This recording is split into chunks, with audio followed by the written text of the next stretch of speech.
رڼا رڼا بکړي زړه د جهان دارالعلوم افغان دارالعلوم افغان دارالعلوم روشانه دی وي تل د لمر په شان دارالعلوم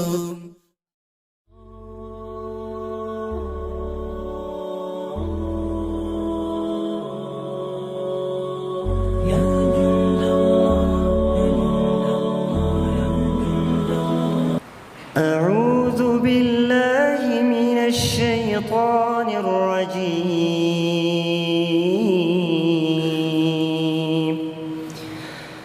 بسم الله الرحمن الرحيم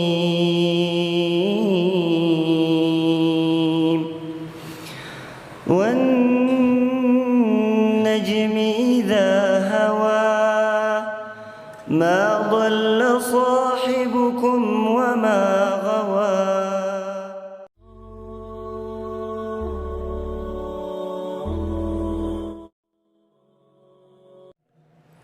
ابن عباس ای فرمای چې جهنم لپاره به څلور پښې وي چې یوه پښه د یوې او بلې پښې په مابین کې به یې 80,000 کاله مزل وي او همداشان د جهنم به 3,000 سرونه وي چې په هر یو سر کې به 3,000. قرآن کریم به خاطر هدایت و راهنمایی آمده است. قرآن کریم به خاطر نجات و صلاح جامعه بشری آمده است. قرآن کریم به خاطر این آمده است که مردم آن را در زندگی خود حاکم قرار دهند. قرآن کریم به طور دستور العمل آمده است که تا که مردم آن را سرمشق زندگی خود قرار دهند. قرآن کریم کتاب عقیده است. مسلمانانو یو ځای اوسېدلو ته اسلامي معاشره وایي. هر کله چې انسانان په یو ځای کې اوسېږي نو د هغوی ترمنځ مختلف قسمه تعلقات قائمیږي. څوک د چا رشته دار وي او څوک د چا کرایدار وي، څوک د چا مالک وي او څوک د چا مزدور وي، څوک له چا سره د خاندان له وجې تعلق لري او څوک له چا سره د وطن او ژبې له وجې تعلق لري.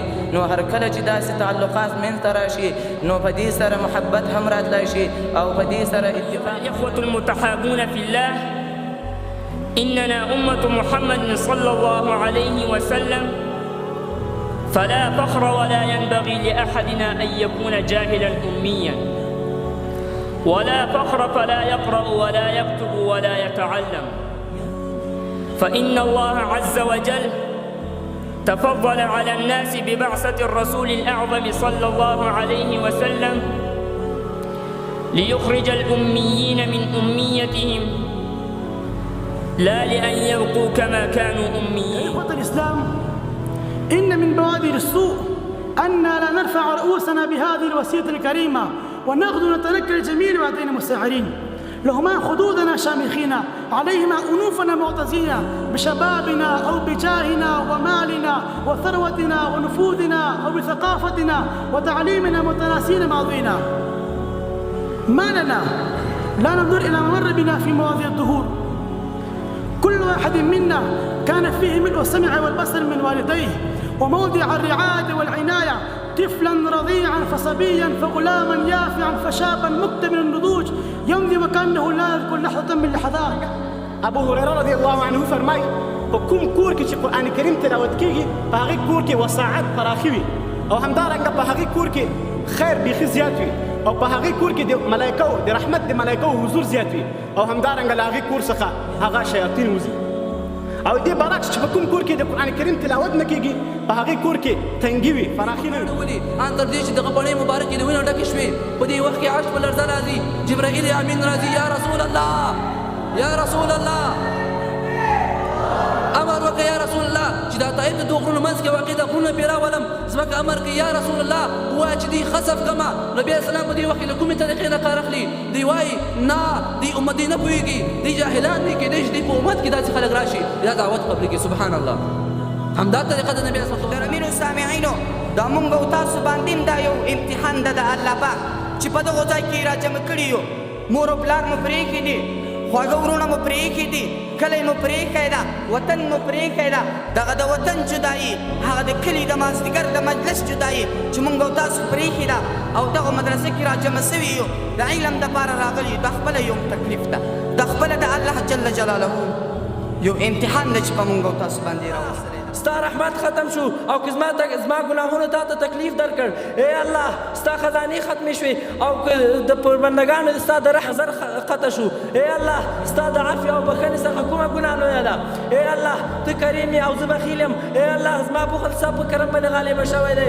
ای الله که چېرته ته خپل بندګان ستا له خپل رحم څخه محروم کړې نو دوی به چا ته ورځي، کوم دربار ته به ورځي. ای الله که چېرته خپل بندګان الله جل جلاله عالم ته په جاهل باندې ډېر زیات فضیلت ورکړی دی او الله جل جلاله د عالم او د جاهل ترمنځ توپیر بیانوي او فرمایي هل یستوي الذین یعلمون والذین لا یعلمون، آیا برابر دي هغه کسان چې علم نه لري له هغو کسانو سره چې علم لري؟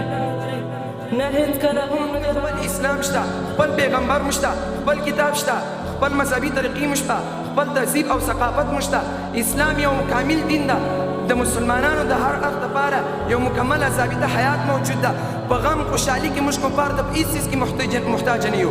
زه مسلمانانو ته دا وایم چې تاسو کله لیدلی چې یو کافر زموږ په رقم لباس اغوستی، کافر زموږ په رقم ویښته پرېږي، لیکن مسلمانانو ته نن وګوره د کفارو په شان د لباس کوي، د کفارو په شان د سرونه جوړي، د کفارو په شان د ګیرې جوړي. همدا وجه ده چې موږ نن سبا مغلوب او د الله جل جلاله قانون دا ده چې کله یو انسان ګناه وکړي د الله حضور ته ورشي، الله د دې ګناه سزا په جهنم کې ورکوي. یو د الله فضل ده، هغه جدا خبره. یو د الله قانون ده، هغه دا ده چې کله هم یو ګناهګار انسان بغیر د توبې نه د الله حضور ته ورشي، الله به د دې ګناه سزا په جهنم کې ورکوي.